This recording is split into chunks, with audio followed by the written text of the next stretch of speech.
All right, are the given plane minus 3x plus 2y plus 7z equals 9 and the plane through those 3 points parallel, perpendicular, or neither? So the thing that's important to know about plane is that they are defined by two things: a point in the plane and a normal vector to that plane. So in the first plane here, it's easy to find a point because we have the equation of a plane. So we can set z equals 0, y equals 0, and figure out what the x is. Very straightforward, or something like this. Or, so that's easy. And then remember this, if we are given the equation of a plane in this format, the coefficient of the variables, which are negative 3, 2, 7, are going to be the component of the normal vector. So here, the first plane, the normal vector will be the vector negative 3, comma 2, comma 7. So now I need to figure out the normal vector to the second plane, because then we will be able to answer that question. Because the two planes will be parallel, that means that their normal vector will be parallel. If they are perpendicular, if the planes are perpendicular, then their normal vector will be also perpendicular. So it really all comes down to looking at the normal vectors of the planes. So here, as I said, that was easy for the first one because we were provided with the equation of the plane, but here we don't have it. So we're gonna have to come up with the normal vector, and the way we go about it is that if we have two vectors that are not collinear in a plane, then the cross product of those two vectors will be a normal vector. Why? Because if we have two vectors that are not collinear in a plane, then remember that, and you have the vector u and you have the vector v, then the cross product, those two vectors lies in the plane, then the cross product of u cross v will be perpendicular to both u and v, thus to the plane. So it suffices for us to find two vector in the plane. Well, we have 3 points, so we can find two vectors in the plane by looking at the vector AB. And remember, how do we find the component form of a vector if we go through 2 points? Is always terminal points minus initial point. So here the terminal point is negative 2, 5, 0. And we're going to subtract the point A, which is negative 2, 6, 1. So negative 2 minus negative 2 is 0. 5 minus 6 will be negative 1.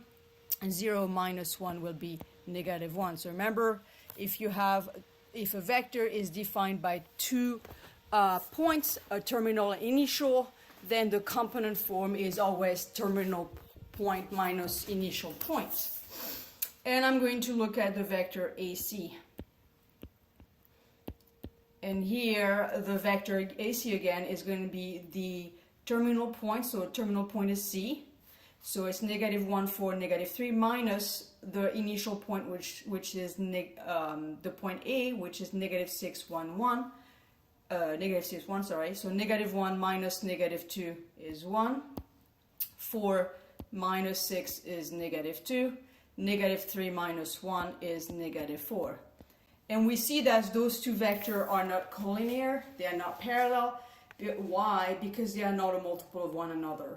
How is that? How do we see that? Because you see the first component of that vector is 0. So it cannot, because this one is not a multiple, otherwise it would be 0, that means they are not parallel. So those two vectors are not collinear, that means that I can look at the cross product of AB cross AC, right? And so here again, the way we do, I'm going to use the method I'll use here. So it's the vector I, J, K, and I repeat the first two columns.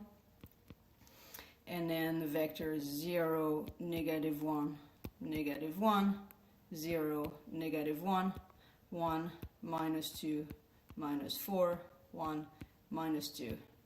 And remember here is the determinant is that you multiply the diagonal, and you add those product here, so it's going to be I times -4 times -1, that's 4I. Then the next diagonal is j times -1 times 1, that is -j. And the third diagonal is k times 0, so that's going to be 0. And I'm going to look at the anti-diagonal. And for the anti-diagonal, so it's the subtraction of what's going on the anti-diagonal. So the product of the anti-diagonal here is -k, but I subtract that, so it's going to be +k. And then the second anti-diagonal is -2 times -1 times I. That's 2I, but again I negate it, so it's -2I. And then the third anti-diagonal is sorry, this is not clear. That was that one. It's -4 times 0 times negative is j, so it's going to be 0. Thus, the cross product, which is the normal vector of the second plane, is the vector 4I minus 2I, so it's 2I minus j and k. So we can see here we have the normal vector of both planes. So we have to see, are they perpendicular? So remember, two vectors are perpendicular if and only if their dot product is 0. So I'm going to look at the dot product of the normal vector. And remember how we do it? We multiply the corresponding component. So it's going to be -3 times 2 plus 2 times -1 plus 7 times 1. The dot product of the two normal vector is -6 minus 2, that's -8 plus 7, that's -1. That's not 0. So those guys are not normal, they are not perpendicular, so the planes are not perpendicular. And then to see if the planes are parallel, it suffices to look at if the normal vector are parallel, and that means are they a multiple of each other. And so if we look at the ratio of the corresponding component, here we have -3/2, that's -3/2, this is -2, this is 7. So here, because when you take the ratio of corresponding component, we don't get a common ratio. The n1 is not a multiple of n2, so that means that the vector are not parallel.